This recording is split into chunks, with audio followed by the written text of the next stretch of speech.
The truth is, I was one of the first conscious beings ever made by the goddess of creation, and I've known for a long time that this whole world is just a fairy tale written by the goddess of fate.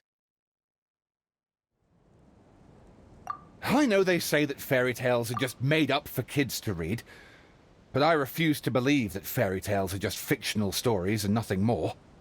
The reason why Constellation Metropole has 3 origin stories is that the goddess of fate wrote 3 drafts and couldn't decide which one she liked best.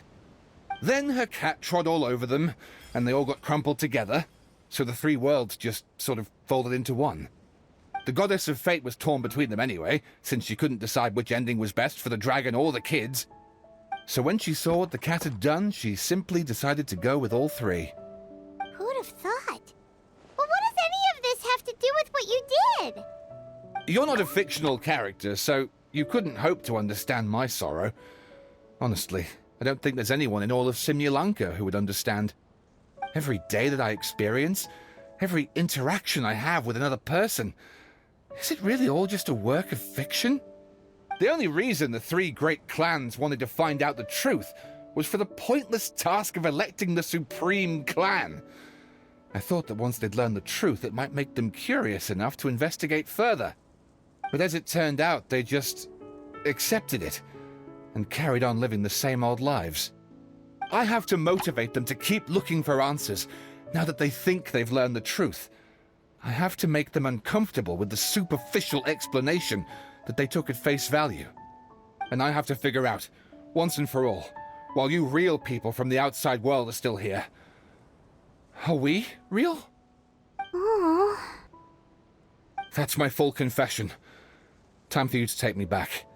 I'm guessing I'll probably be forced to make a public apology, then sentenced to half a day in solitary confinement. I definitely deserve half a day. Oh, also, pass this message on to Cape Bobarano and Albizzi, if you could. The Great Clockwork Key was originally put in place jointly by the ancestors of the 3 clans.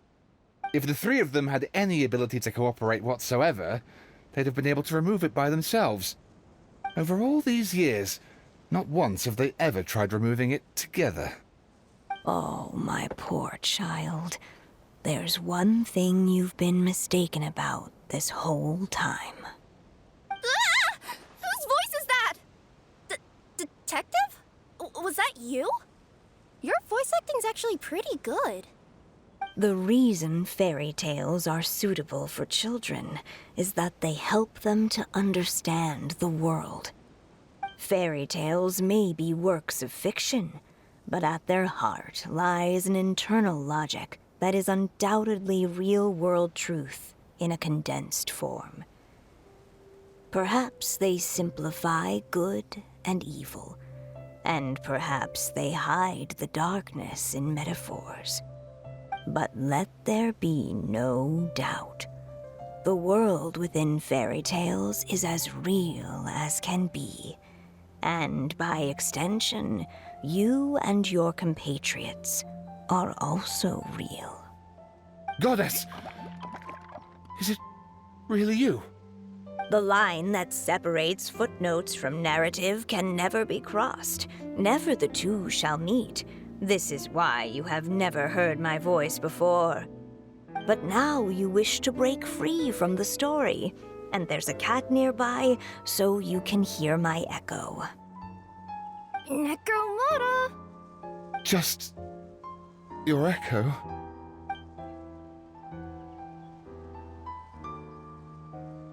Oh, poor detective. So, we are a part of the real world too.